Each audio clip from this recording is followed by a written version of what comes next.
विठ्ठल विठ्ठल विठ्ठल विठ्ठल। मराठा समाजाच्या या आरक्षणासाठी चालू असलेला हा जो लढा आहे, या लढ्यामध्ये मला तर असं वाटेल, आजकाल समाज जमवायचा असेल, समाज एकत्रित करायचा असेल तर लोकांना नको ते कार्यक्रम सुचतात। पण माझ्या मराठा समाजातल्या तरुण पिढीला असं लक्षात आलंय, समाज जमो किंवा न जमो, समाजाने आपल्याला चांगलं म्हणो किंवा वाईट म्हणो, पण समाजाला आदर्श शिकवण देण्यासाठी आपल्याला कीर्तन भजन ठेवायचं आहे, व्याख्यान ठेवायचं आहे। दुपारच्या सत्रात माझ्या विद्यार्थ्यांसाठी व्याख्यान होते, रात्रीच्या सत्रामध्ये कीर्तन आहेत। खऱ्या अर्थाने एक सांगेन आपल्याला, स्वतः शिस्तीत राहतो आणि समाजालाही सदैव शिकवण्याचा प्रयत्न जो करतो, त्या समाजाचं नाव आहे मराठा समाज।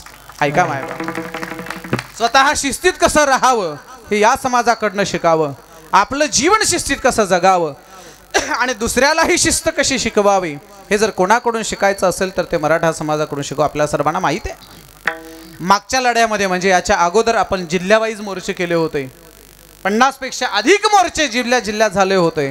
पण एवढे मोर्चे होऊन सुद्धा, लाखोंचा जनसमुदाय येऊन सुद्धा रस्त्यावरती एक पाण्याची बाटली सुद्धा सापडली नाही, एवढा शिस्तप्रिय मोर्चा जर देशामध्ये जर कोणी काढला असेल तर ते केवळ मराठा समाजाने काढला मायबा।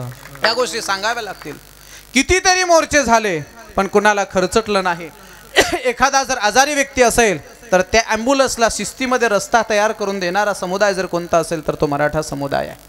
आणि या मराठा समाजाने जर समाजाला शिस्त शिकवली असेल, समाजाला शांतता शिकवली असेल, समाजाला जर धैर्य शिकवलं असेल तर मराठा समाजातली पोरं कधी एष्ट्या फोडणार नाहीत, मराठा समाजातली पोरं कधी जाळपोळ करणार नाही।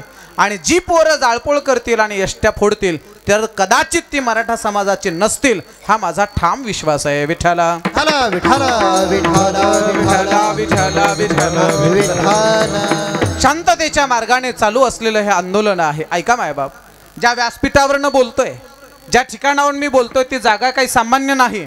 या परिसराचं, या ठिकाणाचं नाव आहे, नुसता टिळक पुतळा म्हणायचं नाही। पुन्हा एक 2 गोष्टी लक्षात ठेवा, पहिल्यांदा आपण शिवाजी चौक सहज म्हणायचो, पण आता शिवाजी चौक म्हटलं की आम्हाला राग येतोय। एखाद्याने जर शिवाजी चौक म्हटलं तर राग येतो, ए नीट बोल, काय म्हणायचं? छत्रपती शिवाजी महाराज चौक। इथून पुढे माझी सेलवाशांना माझी हात जोडून विनंती आहे, नुसता टिळक पुतळा म्हणण्यापेक्षा लोकमान्य टिळक पुतळा म्हणणं हे आमचं कर्तव्य आहे। ऐका मायबाप, याच लोकमान्य टिळकांचा इतिहास पहा। भारताच्या स्वातंत्र्य लढ्यामध्ये 2 तत्व होते, एक जहाल मतवादी आणि दुसरे मवाळ मतवादी। जहाल विचारसरणीचे सुद्धा काही क्रांतिकारक होते आणि मवाळ विचारसरणीचे काही क्रांतिकारक होते। जहाल विचारसरणी होती शहीद भगतसिंगाची, सुखदेव असो, राजगुरू असो, त्यापैकी जहाल विचारसरणीचा देशाला स्वातंत्र्य मिळवून देणारा व्यक्ती म्हणजे लोकमान्य टिळक होते। या लोकमान्य टिळकांनी प्रतिज्ञा केली होती। लोकमान्य टिळकांची प्रतिज्ञा सर्वांना पाठ आहे, माहिती आहे बाळांनो तुम्हाला? काय होती प्रतिज्ञा सांगा? स्वराज्य, बोला बोला बोला, स्वराज्य हा माझा जन्मसिद्ध हक्क आहे आणि तो मी मिळवल्याशिवाय राहणार नाही। लोकमान्य टिळकांनी स्वराज्य हा जन्मसिद्ध हक्क आहे ही प्रतिज्ञा केली, तो मिळवल्याशिवाय राहणार नाही ही प्रतिज्ञा केली। आणि एक दिवस 15 ऑगस्ट 1947 लोकमान्य टिळकांचा संकल्प पूर्ण झाला आणि या हिंदुस्थानाला स्वातंत्र्य मिळालं। मला असं वाटतंय की आज लोकमान्य टिळकांच्या समोर तुम्ही आम्ही सर्वांनी मिळून म्हटलं पाहिजे, तुम्ही आम्ही सर्वांनी मिळून म्हणायचंय, म्हणा माझ्या मागे, म्हणा माझ्यासोबत, आरक्षण हा माझा जन्मसिद्ध हक्क आहे आणि तो मी नाही, आम्ही सर्वजण मिळून मिळवल्याशिवाय राहणार नाही। कुणी कुणी यायचं एकत्रित, लहान थोर सगळ्यांनी एकत्रित आलं पाहिजे। कुणी कुणी?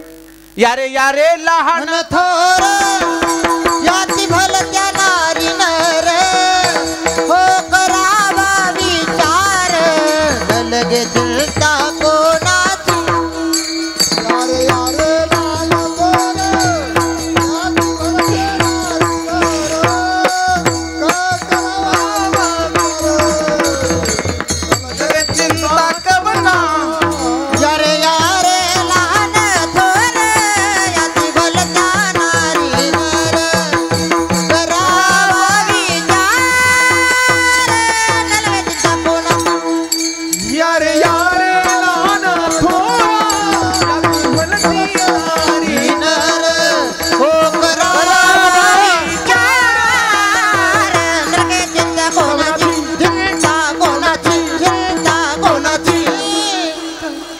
वाजवा वाजवा वाजवायच्या तर वाजवा. एवढं छान प्रमाण म्हटलं की वाजलं वाजवायचं. पुन्हा एकदा सांगू का मायबाप, आपली लेकरं जर एखादं चांगलं काम करत असतील तर बापांनी कौतुकाची थाप त्यांच्या पाठीमागे टाकली पाहिजे.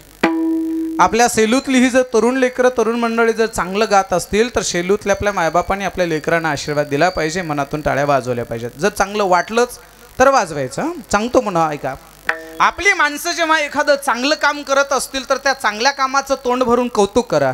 आणि आपली माणसं जर एखादं चुकीचं काम करत असेल तर सर्वांनी मिळून त्याचे कान धरा आणि त्याला सांगितलं पाहिजे हे चुकीचं आहे, हे आपल्याला शोभत नाही, असं केलं नाही पाहिजे. ऐका मायबाप, प्रत्येकाला कान धरणारी आपली माणसं असली पाहिजेत आणि योग्य काम केल्यानंतर पाठीवरती कौतुकाची थाप टाकणारी सुद्धा माणसं असली पाहिजेत. कुणी या रे लहान थोर. या आरक्षणाच्या लढ्यामध्ये कोण कोण या रे लहान थोर. लहानाने या, थोराने या. याती भलत्या नारी नर. मराठा समाजाचं आरक्षण आहे म्हणून मराठ्यांनीच यायचं असं नाही, सगळ्या जातीच्यानी या. का सर्व जातीच्यानी या. एवढ्या दिवसापासून तुम्हाला आरक्षण मिळत असताना, तुम्ही आरक्षणाचा फायदा घेत असताना मराठा समाजाने तुम्हाला कधीच विरोध केला नाही. उलट मोठ्या मनाने सांगितलं, आमची लहान बांधव आहेत, आमची लहान भावंड आहेत, यांना जर आरक्षण मिळत असेल तर आमचा विरोध नाही. एवढे दिवस जर मराठा समाजाने तुम्हाला विरोध केला नसेल तर आता मात्र मराठ्यांना जर आरक्षणाची गरज असेल तर तुम्ही सुद्धा या आरक्षणाला पाठिंबा दिला पाहिजे. आणि मला असं वाटतं की बाकीच्या बऱ्याच जातीने जाहीर पाठिंबा दिला आहे आणि त्यांनी सांगितलं आमच्या मराठा समाजाच्या आरक्षणाला आमचा पाठिंबा आहे.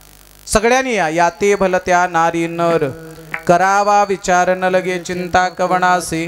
सर्वजण एकत्रित आलात, आता कुणाला चिंता करायची गरज नाही. एक दिवस मराठ्याला आरक्षण मिळाल्याशिवाय राहणार नाही. विठ्ठल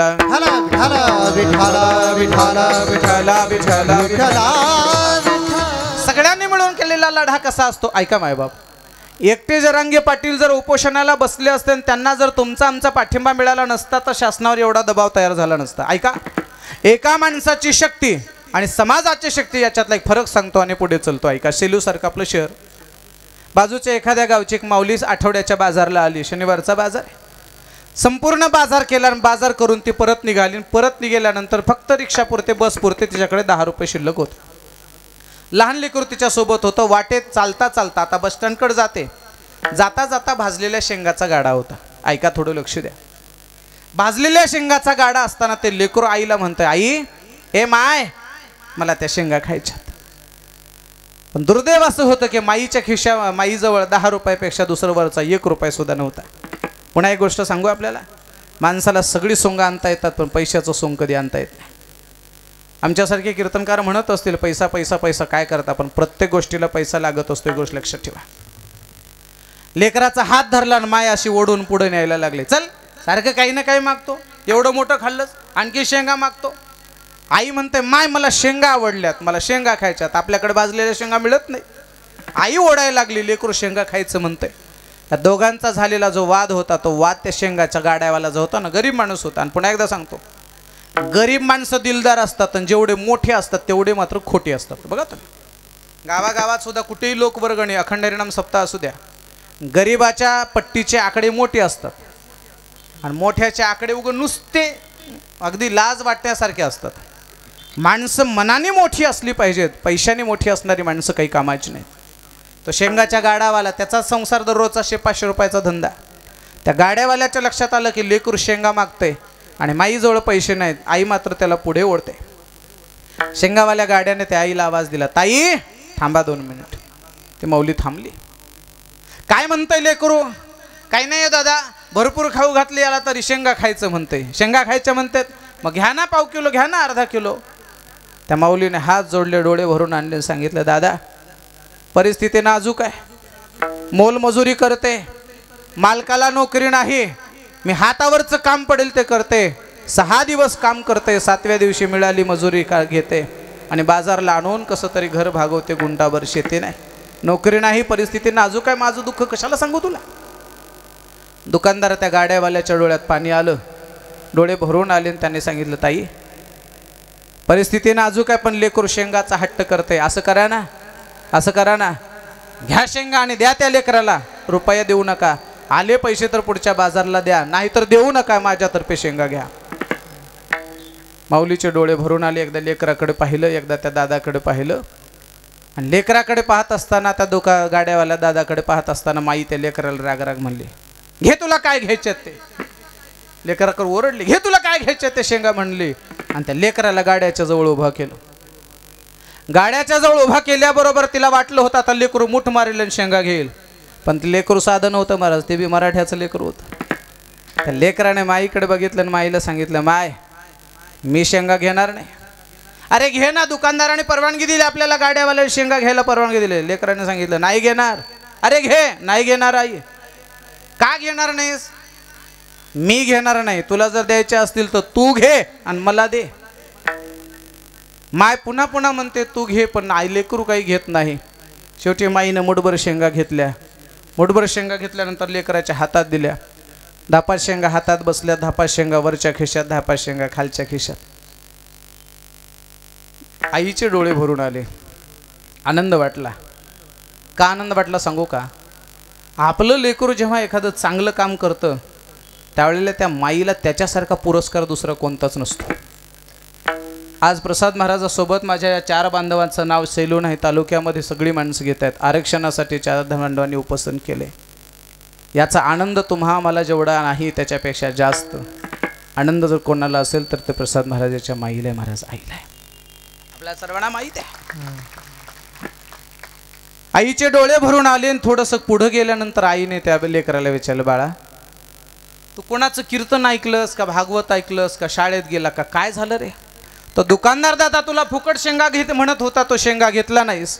मला घे म्हटला मग शेंगा घेतलास. असं का? कुणी सांगितलं तुला असं दुसऱ्याचं घ्यायचं नसतं म्हणून? कुणी केले संस्कार? सांग ना, कोणत्या विद्यापीठात गेला तू? लेकराने आईला दिलेलं फार सुंदर उत्तर आहे, थोडं लक्ष देऊ नाही का? लेकरू आईला काय म्हणायला माहिती आहे का? माय तू एवढी मोठी झाली पण तुला काही कळतच नाही. काय झालं रे बाळा? आई मला सांग, तो शेंगाच्या गाड्यावाला आपल्याला फुकट शेंगा देत होता की नाही? आई म्हणली हो. समज मी जर माझ्या हाताने शेंगा घेतल्या असत्या तर किती शेंगा आल्या असत्या? कळलं का नाही? मी जर माझ्या हाताने शेंगा घेतल्या असत्या तर उग 2-4 शेंगा आल्या असत्या. म्हणून मी म्हटलो की तू घे आणि मला दे. मला माहित आहे लेकराचा हात लहान असतो आणि माईचा हात मोठा असतो. लेकराच्या हाताची ताकद लहान असते पण माईच्या हाताची ताकद मोठी असते. जरांगे पाटलांची एकट्याची शक्ती जरी लहान असली तरी पाटलाच्या पाठीमागे असणाऱ्या समाजरूपी माईची शक्ती फार मोठी आहे.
आपुलिया हिता जो असे जागता धन्य माता पिता तयाचिया. कुडी कन्या पुत्र होतील जे सात्विक तयाचा हरिक वाटे देबा. आपल्या कुळात जर एखादा चांगला मुलगा जन्माला आला ना महाराज, त्यासारखा आनंद आई वडिलांना दुसरा कोणता नसतो. बघा ना, एखाद्याला म्हणा उद्या का हो ते मराठा आरक्षणासाठी उपोषणाला बसलेला तुमचाच मुलगा आहे का? बाप किंवा आई म्हणते होय माझाच मुलगा आहे. तो आरक्षणाच्या लढाईमध्ये समाविष्ट झालेला मुलगा तुमचाच का? होय माझाच मुलगा आहे. तो 10वीच्या परीक्षेमध्ये 90% घेतलेला मुलगा तुमचाच का? होय माझाच आहे. तो पेपरला फोटो आलेला खेळामध्ये पारितोषिक मिळवलेला मुलगा तुमचाच का? होय माझाच आहे. तो बस स्टँडवर दारू पिऊन लोळत होता तो मुलगा तुमचाच का? बोला बोला बोला म्हणेल का आता तो माझा आहे? माणसं लगेच बोलायला लागताय. आलंय नशिबाला आता सांभाळावं लागतंय. बस कळलं ना मला काय करायचंय ते. आपल्या आयुष्यामध्ये आपल्या आईवडिलांचं नाव मोठं करायचं का आपल्या आईवडिलांचं नाव मातीत मिळवायचं हे कोणाच्या हातात असेल तर ते फक्त मुलाच्या आणि मुलीच्या हातात आहे.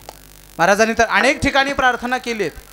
वाटल्यास निपुत्रिक असलेलं चालेल पण पुत्र असावा तर असा असावा. पुत्र दे सगुणा त्याचा तिलोकी घेता त्याचा तिलोकी घेता त्याचा तिलोकी घेता पुत्र देई सगुणा त्याचा तिन्ही लोकी घेता त्याचा तिन्ही लोकी घेता त्याचा तिन्ही लोकी ऐसा पुत्र दे का बाबा ऐसा पुत्र दे का देवा जग म्हणे त्याला बाबा जग म्हणे त्याला बाबा जग म्हणे त्याला बाबा हो ऐसा पुत्र दे का देवा जग म्हणे त्याला बाबा जग म्हणे त्याला बाबा जग म्हणे त्याला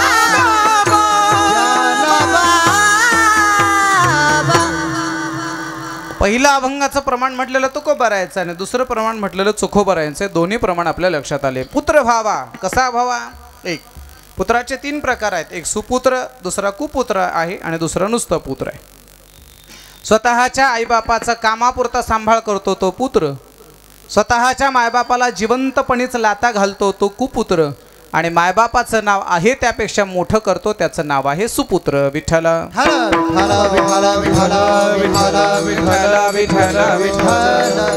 आनंद वाटेल या सैलवासियांना, आनंद वाटेल आम्हा सर्व लोकांना की आरक्षणासाठी अहो स्वतःच्या प्रपंचासाठी तर स्वार्थासाठी उपोषण करणारे भरपूर माणसं असतील पण समाजासाठी उपोषण करणारी माणसं समाजाच्या हृदयात कायम राहत असतात. मायबाप पुन्हा एक गोष्ट सांगू का? तुम्ही आम्ही सर्वजण या लढाईमध्ये सहभागी आहोत का? काही जण यावं लागते म्हणून येतात आणि काही जण स्वतःहून येतात. आणि यावं लागते म्हणून येणारी माणसं काही कामाची नसतात. जे स्वतःहून आलेले असतात ना, स्वतःहून आलेले असतात ते माणसं कामाचे असतात. पण एक गोष्ट लक्षात ठेवा, ज्यावेळेला मागे आपण अंतरावलीला जात होतो त्यावेळेला काही जणांना असं वाटतं एवढे लोक येणार आहेत, मी नाही गेल्यावर काय फरक पडणार आहे. पण लक्षात ठेवा, एक छोटा प्रसंग सांगतो. आपल्या सर्वांनी ऐकला असेल. एक झोपडी असावी आणि त्या झोपडीच्या बाजूला एक चिमणीचा खोपा असावा. चिमणीचा खोपा असावा. योगायोगाने त्या झोपडीला सर्किट झालं म्हणा किंवा कोणीतरी काडी लावली. पुन्हा जुन्या काळापासून ते आजपर्यंत दुसऱ्याच्या झोपडीला आग लावणारी माणसं समाजात होती, आज आहेत, भविष्यात राहणार आहेत. श्रीमद भागवत महापुराणामध्ये 28 प्रकारच्या नरकाचं वर्णन रहोगण नावाच्या राजाला जड भरताने केलेलं आहे. कोणतं कर्म केल्यानंतर मनुष्य कोणत्या नरकात जातो याचं स्वतंत्र एक प्रकरण भागवतामध्ये पाहायला सापडतंय. ऐका. दुसऱ्याच्या संपत्तीची जर नासधूस केली तर ती माणसं तप्तसुर्मी नावाच्या नरकात जात असतात. दुसऱ्याची जागा जर हडप केली तर ती माणसं कृमीभोजन नावाच्या नरकात जात असतात. नरकाचे अनेक प्रकार आहेत. मी नरकाचं जास्त वर्णन सांगणार नाही कारण कीर्तन ऐकणारी माणसं नरकाला जातच नाही तर मग सांगायचं कशाला. विठ्ठल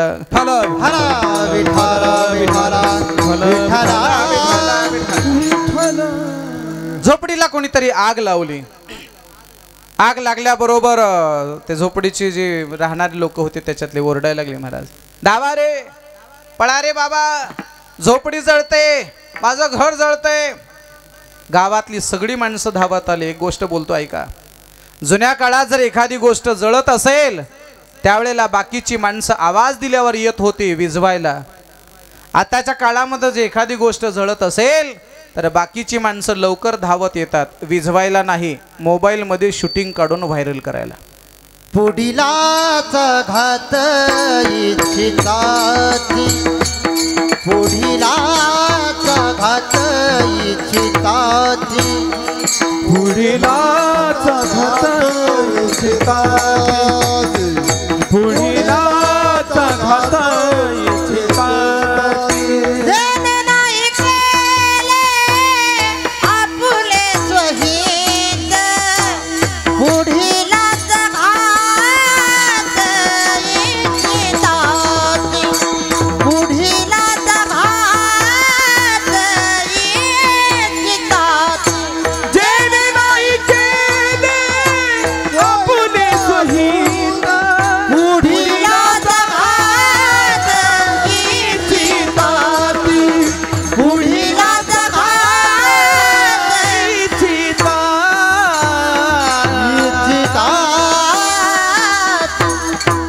कुणी नाही केले आपुले स्वहित. ज्याने स्वतःचं हित करू नये पण दुसऱ्याच्या मात्र घातासाठी प्रयत्न करावा अशी माणसं समाजा जन्माला आलेत. मी एका गावाला कीर्तनाला गेलो. बैठकीत बसल्यानंतर एक माणूस पेढे वाटत आला. पेढे वाटायला लागला.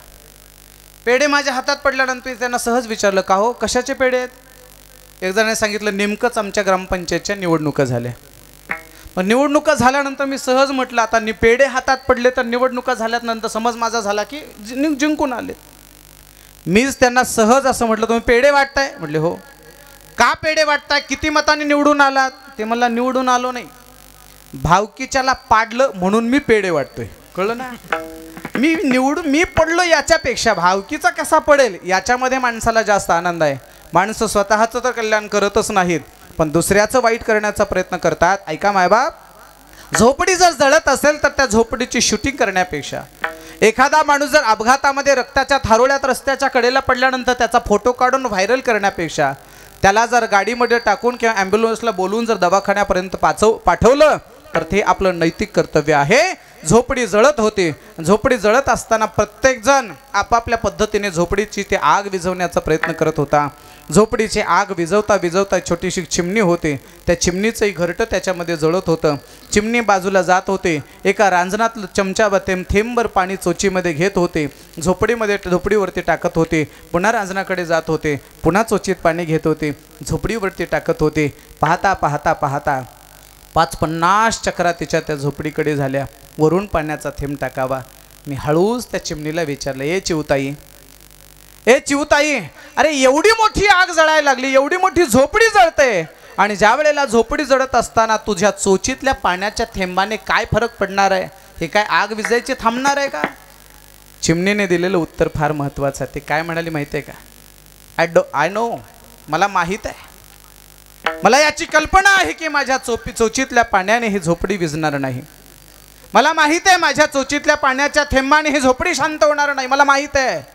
पण तरी सुद्धा मी पाणी यासाठी टाकते, भविष्यात ज्या वेळेला या झोपडीचा इतिहास लिहायला लागतील, ज्या वेळेला या झोपडीची कथा लिहायला लागतील, त्यावेळेला कमीत कमी विझवणाऱ्याच्या रांगेमध्ये माझं नाव नाही आलं तरी चालेल, कमीत कमी आग लावणाऱ्याच्या रांगेमध्ये तरी माझं नाव नसेल, याच्यासाठी मी हे पाणी टाकते. कळलं का मायबाप? ज्या वेळेला मराठा आरक्षण मिळेल आणि मराठा आरक्षण मिळाल्याच्या नंतर वर्ष 2 वर्षांनी 4 वर्षांनी आपल्या पुढच्या पिढीला आपला हा इतिहास सांगू. 2021 पासून लढा तयार झाला आमचा. त्याच्याही अगोदर तसं पाहिलं तर 80-90 पासूनच लढा आहे. पण 2023ला आम्ही एवढं लढलो. जरांगे पाटलांच्या नेतृत्वाखाली उपोषण झालं. पाहता पाहता पाहता पाहता पाहता पाहता आम्हाला आरक्षण मिळालं आणि त्या आरक्षणामध्ये सेलूतले सुद्धा 4 बहादर होते. त्या 4 बहादर लोकांनी आमरण उपोषण केलं.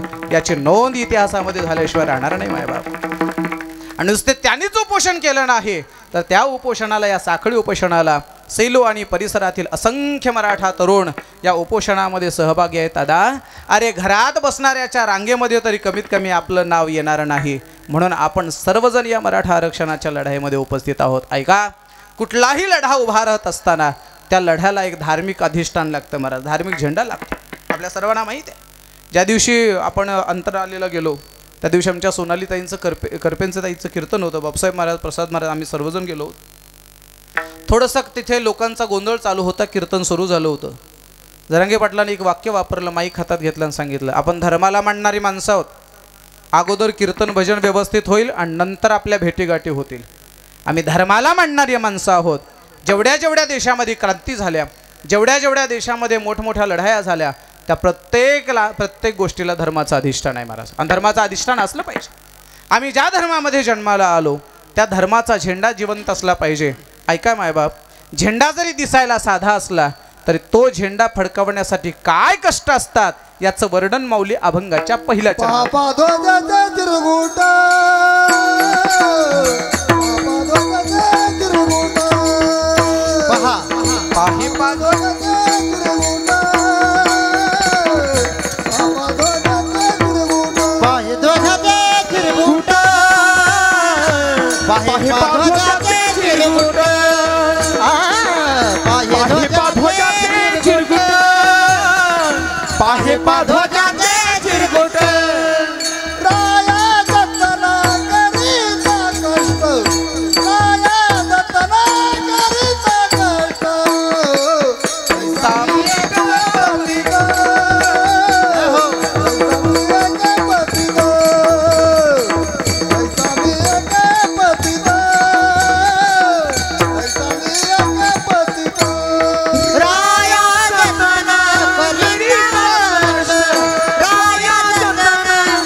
अभंगाच्या पहिल्या चरणातनं माऊली बोलतात, पाहे पा ध्वजेचे चिरगुट. ध्वज म्हणजे झेंडा, चिरगुट म्हणजे कपडा.